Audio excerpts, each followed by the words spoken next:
economic progress which they desperately need in order to become a major economic power and a major military power. Could we survive if the Soviets and the Chinese got back together again? Oh yes. I am never one that says the United States can't survive even apart from the rest of the world, but it would be a much more dangerous world, a very dangerous world. And the other point of the matter, if the Chinese and the Russians got back together again, in what position does that put Japan?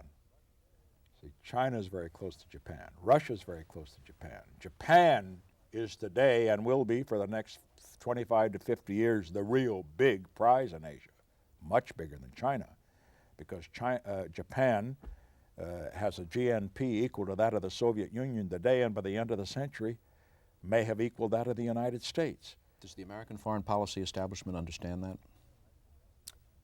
I think so. I think that the American foreign policy establishment does not downgrade what Japan means. But let me say it's very important for us always to have in mind that with all of our interest in China, that Japan is the big prize.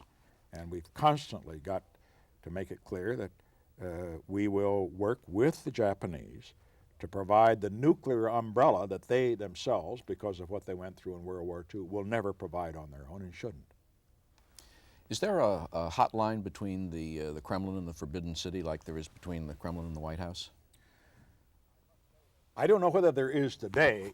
I must say that I was amused now that you mention that, however, that in speaking of hotlines, that Zhou Enlai told me of an amusing incident that occurred during the period in 1959 when relations between Peking and Moscow were getting very cool.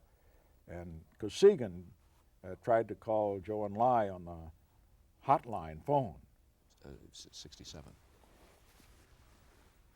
Is it 67? Because 59 would have been still Khrushchev. You're right. That's right. Okay. I recall of it. I'll start. Speaking of hotline, I recall an incident, a very amusing one that Zhou Enlai told me about the hotline, supposedly, that existed between Peking and Moscow. And as we do, he referred to the hotline as a telephone line, which it isn't. It's really a telegraphic line. But nevertheless, he said that what happened was that Kosygin was trying to call Zhou Enlai in 1967 on the phone, and the telephone operator said, I cannot connect you. And Kosygin said, why not? You're a revisionist, and I will not let him talk to a revisionist. And she hung up on him. Why were the Chinese so concerned about secrecy? Why was it so vital to their approach? They were concerned for two reasons. One, they were concerned about the internal objections to any rapprochement with a great capitalist country like the United States. After all, they had been taught since infancy about the fact that the United States was evil. Many of them had fought against the United States in Korea. Mao's son, one of his sons, was killed in Korea. And Mao, incidentally, after that happened, was very phlegmatic about it. He said, well, the personal things don't enter in. This was part of the struggle and so forth. But nevertheless, it's a fact. Now, here is this government making a rapprochement with the United States. That was one factor. The other, however, and I think this was the more overriding factor, they knew that if before it was signed, sealed, and delivered, that the Russians would mount a massive worldwide propaganda campaign against them. They wouldn't mind about that campaign being launched in the free world, but they would mind for it being launched in the communist world, because they are competing with the Russians in Africa and Latin America and other places as the leader of the international communist movement. And under the circumstances, they just didn't want to take that risk. Above everything else, they didn't want the Russians to know.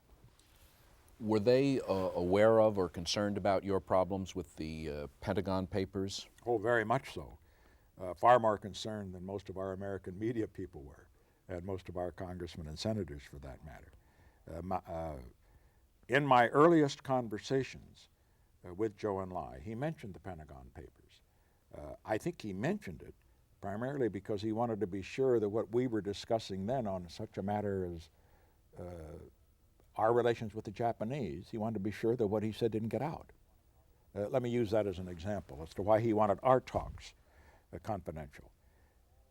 In our talk about Japan, he took the traditional communist line that all treaties with capitalist powers were immoral and should be renounced, and that the Japanese-American Treaty of Mutual Defense, which of course provides a nuclear umbrella for Japan, should be renounced by Japan, that being the position of the Japanese Communist Party.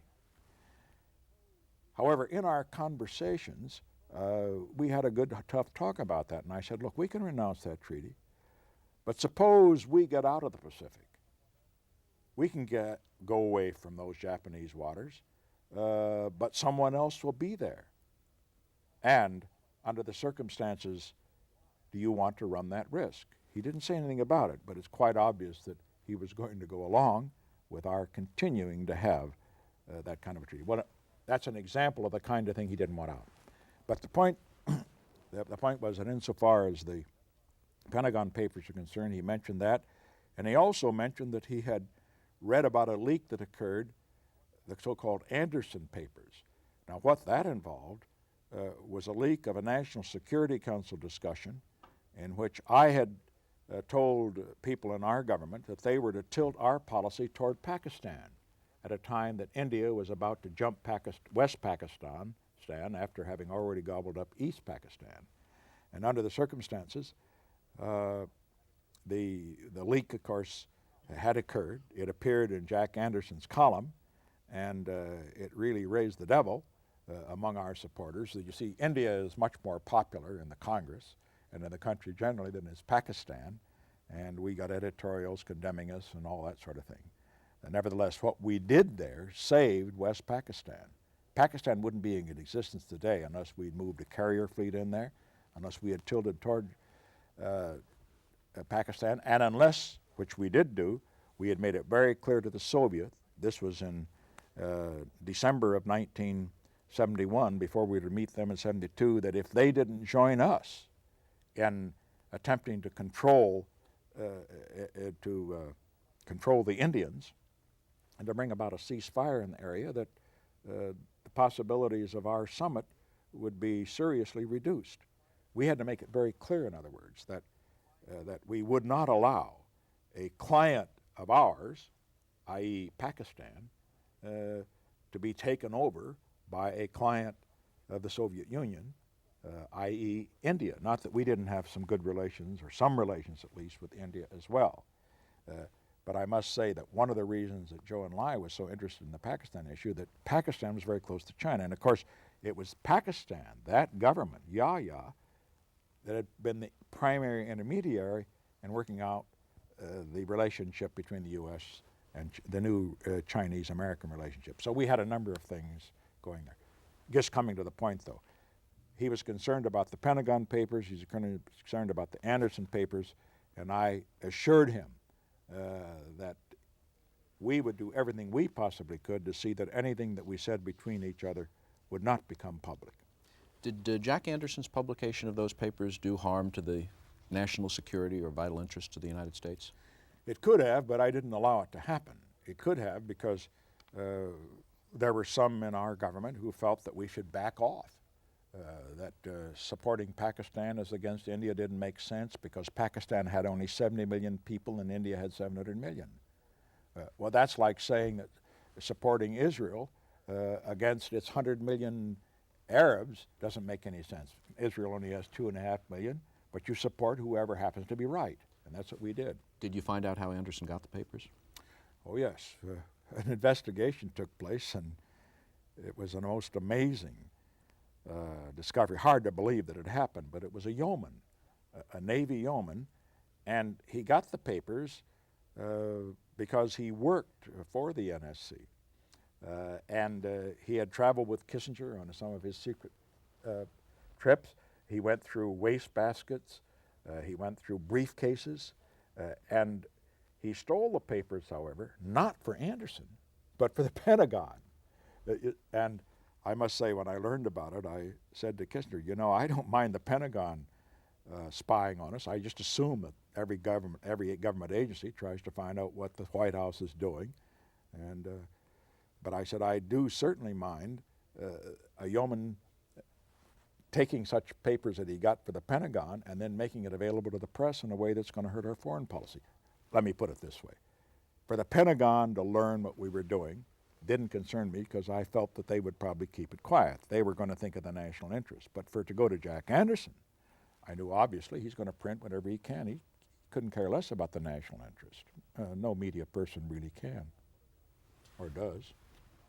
What other agencies do you assume are spying on the White House? Oh, I think they all try. By spying on the White House, let me say that that is probably a crude term. What we're talking about is getting information. The State Department wants to know what's happening at the White House. The NSC staff tries to find out what the State Department staff is doing. They try to find out what the CIA is doing and so forth. Where it happens at lower levels, and they go to their parties and their mouths, ba ba ba ba ba, all the time, and it's really a sickening damn discussion, but it does happen. Did you plug this particular yeoman leak? We couldn't do anything about it. Of course, we transferred him. That's an interesting thing. People say, well, why didn't we do it? Of course, this was a violation of the law, and he could have been sent to prison for it. We didn't prosecute him because we didn't want to embarrass the Pentagon. And just as simple as that. So we just transferred him to Oregon, I think it was, and he couldn't do any harm out there among the That's punishment pine enough, trees. huh? Well, I wouldn't say that. Oregon is still a very important state. What did you confront the people, whoever in the Pentagon that he was working for, with what they were doing? I didn't, but it was done, and they were very embarrassed. And each of them, of course, was trying to protect his own tail, and they were going to fire this one and that one and the other thing. It was at least let me say, it was not a very admirable performance on the part of anybody concerned. It happened, and it was just one of those things where basically, quote, we covered it up. And we covered it up because it would not have been in the national interest to have the Pentagon embarrassed.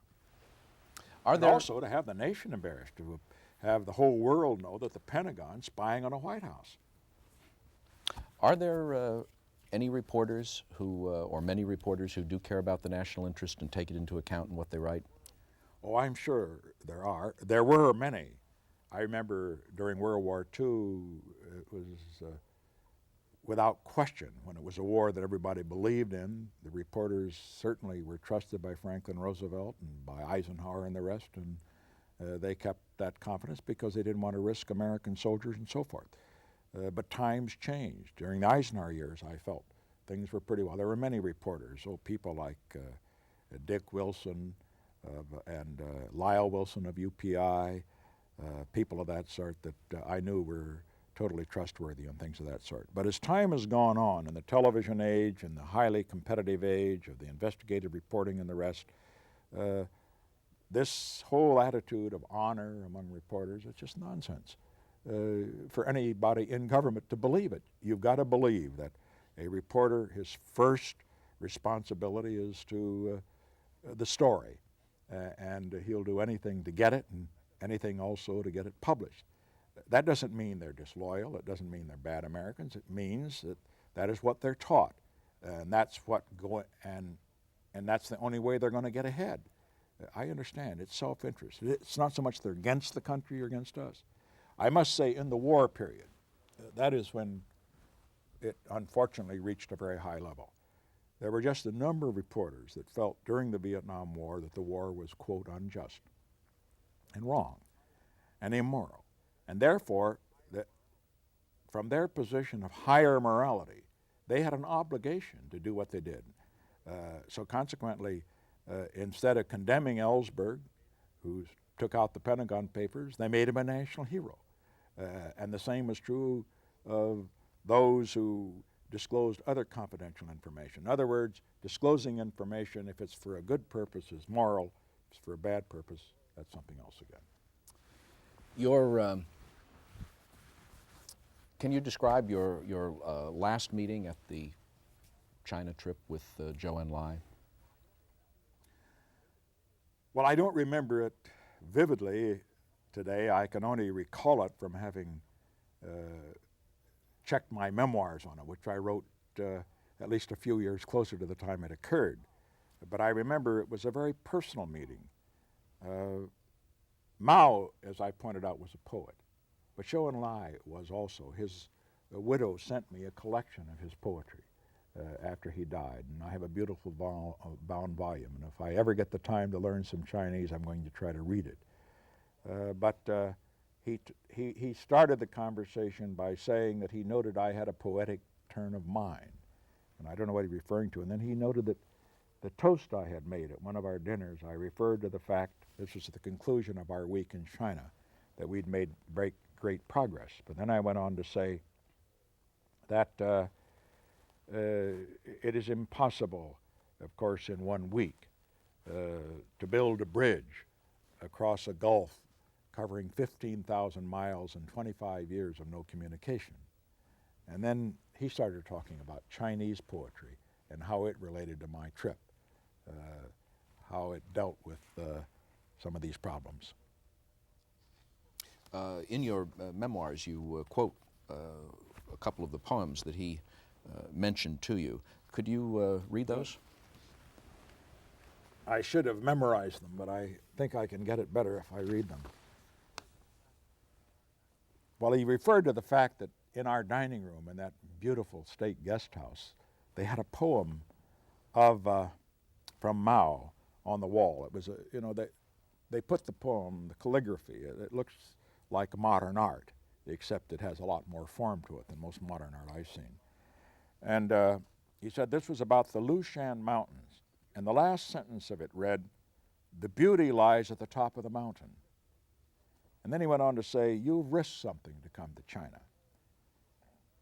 He said there's another Chinese poem which reads, "On perilous peaks dwells beauty in its infinite variety."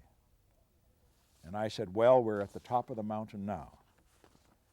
And then he went on to say, well, that's one poem. Another one which I would like to put up, but I couldn't find an appropriate place, is in praise of the winter plum blossom. In that poem, the chairman meant that one who makes an initiative may not always be one who stretches out his or her hand. By the time the blossoms are full blown, that is the time they are about to disappear. He took a book from his pocket. He read the poem. He made delicate gestures with his hands as he read. Spring disappears with rain and winds and comes with flying snow. Ice hangs on 1,000 feet of cliff, yet at the tip of the topmost branch, the plum blooms. The plum is not a delicious girl showing off, yet she heralds spring. When mountain flowers are in wild bloom, she giggles in all the color. And then he said, finally, that I might not be around at the time that this initiative reached its ultimate conclusion, that I had taken great risks to come in the first instance, but that under any circumstances, that at least we had opened this initiative. And that was your parting from Zhou Enlai. Got another page here, I can't find it.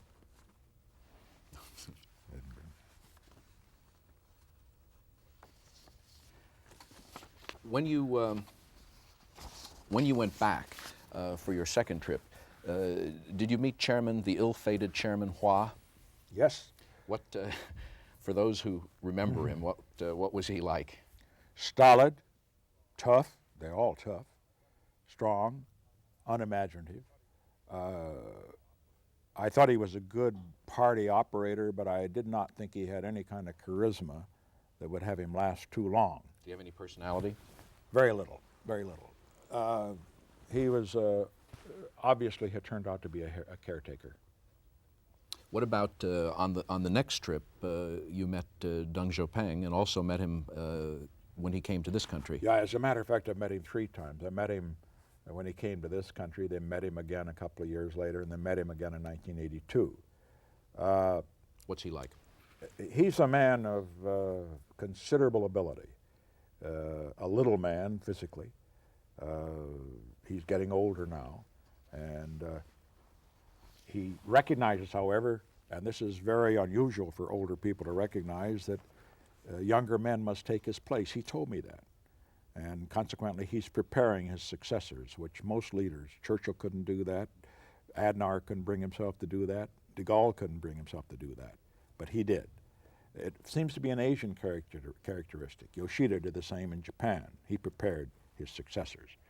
But in this instance, Deng still runs the show. He's still the top man. When you go there, they all defer to him. He's tough, intelligent, abrasive, tends to be at times. He wasn't with me, but I've heard that he'll blow up at times. I would say that he's taking and realizes he's taking considerable risks in moving China away from, even though it isn't a very big step, away from traditional Marxist dogma. But he feels it's essential for China to move ahead economically. And he knows that they can't move ahead economically if they keep China in a communist Marxist straitjacket. That's what he recognizes. But he faces the dilemma that I've already described. More freedom for the Chinese risks his power. In order to keep power, you've got to have less freedom. I think, however, they will opt for more freedom due to the fact that China will otherwise continue to be a backward, poor, weak country. Have you met the new leaders? Do any of them stand out? They're both impressive people. The Prime Minister, sophisticated, handles himself with poise, intelligent. He's got great self-confidence. I saw him in the morning, and usually, you know, they serve you tea. And I have drunk more tea in China. Fortunately, it's very, very light and very, very nice, as a matter of fact, very soothing, much more so than the coffee that we serve. But in this case, and he's the only Chinese I've ever saw do it, this is at 10 o'clock in the morning, he drank a full bottle of that Chinese beer. That's very strong beer, very good beer. And it didn't affect, however, his ability to talk and dress at all. It showed that he had total confidence that he's willing to drink beer with what was at least supposed to be a distinguished state guest. The party chairman was particularly impressive. Hu, he is even shorter than Deng. I think he must be only 5'1". More charismatic than the prime minister. Also, I was interested to note a great reader of books. He had read not only Six Crises, but he had read portions of The Real War, which I didn't realize had ever gotten that far, and he had read portions of my memoirs. I was very impressed by that, of course. There's no way you can more effectively impress an amateur author than to tell you you read his books, let alone pay attention to them. Did you have the best Chinese meals you've ever had when you were in China? Well, I like all Chinese food. This was not, doesn't have quite the variety, I would say, that you would find in a great Chinese restaurant in New York or San Francisco or, for that matter, Hong Kong. On the other hand, I would have to say that the Chinese dinner that Zhou Enlai had prepared for me, a private dinner that he gave for us in 1972, was the best Chinese food I really ever had. It was a Peking duck dinner, and he served the plates himself, you know, the Chinese style where he served it. And I really think he may have done some of the cooking himself. It was absolutely superb. Cynics would say that more than being charmed by the Chinese, you were seduced by them, and that your clear warmth and enthusiasm for them indicates that they sort of took you in a little bit. How would you answer that? Now, anyone who knows me well knows that that's a pretty difficult task, to seduce me by manners and all that sort of thing. After all, attempts for seductions on me have been made by experts, and none of them have succeeded. And in this instance, I simply reciprocated the warm hospitality that Chinese give to everybody. They're very good at it. But I think they had no illusions that because they were furnishing a beautiful state guest house and beautiful banquets and dinners and entertainments and so forth, that as a result of that, I was going to be seduced. And the whole point is, when people say I was seduced by them, what did I do for them? What did I do for them that I did not do in the interests of our own country? And the answer is we had tremendous legitimacy. We gave them legitimacy, which of course they had to a certain extent already without us. We gave the legitimacy which could only be given by the fact that the United States was there. I would say, however, that they might have looked at it a different way. I remember my late friend, Harold Lee in Hong Kong, this is in the late 60s, at a time long before I had concluded that we should make the move toward China. I said, there was some talk in the American papers that we should recognize China. And he said, you know, those stupid people in the State Department that are talking about recognizing China, they don't understand the Chinese mind, how it works. He said, if they say they will recognize China, the Chinese will respond, you recognize us? The question is, will we recognize you? And when you get down to it, we have to realize it was a two-way street here. It was a two-way street. Putting it very bluntly, and I would summarize it all with this simple way. What brought us together was not the fact that we had common ideas or ideals, but that we had common interests. Our interests brought us together. Our ideas would keep us apart. And as long as those interests draw us together, then we have to learn to live with the differences in our ideas. And that's also true of the Russians. Sometimes when you talk about China, there's almost a mystical undercurrent to what you say. Do you feel that in any way that you were sent here, put on earth to open the way to China? Well, I think that would be a slight overstatement. If I did feel it, I'd never admit it. I would say, however, that my reading of history tells me that leaders are usually put in places where they have power when they can serve certain purposes. Some leaders can serve some purpose, other leaders can serve others. I think perhaps of the Americans on the scene at that time, I was the appropriate and logical person. I happened to be the right man in the right place at the right time. I was the right man because I happened to be president. I was in the right place due to the fact that I had the power of that office. It was the right time because of the convergence of interests of the two. And also, in terms of being the right man, I could do it where my friend and former competitor Hubert Humphrey could not have done it. The very fact that I had a reputation which nobody should question and could question of being anti-communist, which I was then, am now, and intend to continue to be, made it possible for me to make a move that a liberal like Hubert Humphrey, who did not have that opportunity, could never have made. So in that sense, it was one of those cases where history made the man, and the man was able to make history as a result. Thank you very much.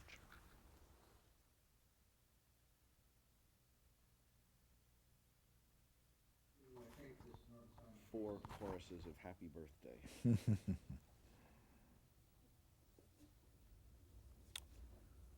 All right.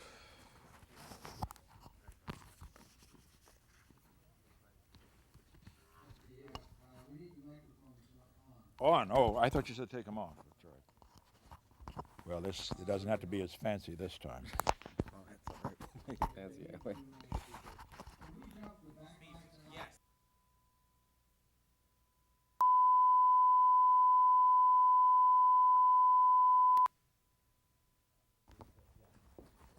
You know, I think the China thing, though, it's going to deserve a separate program, huh? At least an hour. Yeah. There's no point. Again, I made a command decision. There's no point in rushing it in order to get into that Middle East stuff. We will do that. Oh, sure. And another thing about the Middle East, too, just as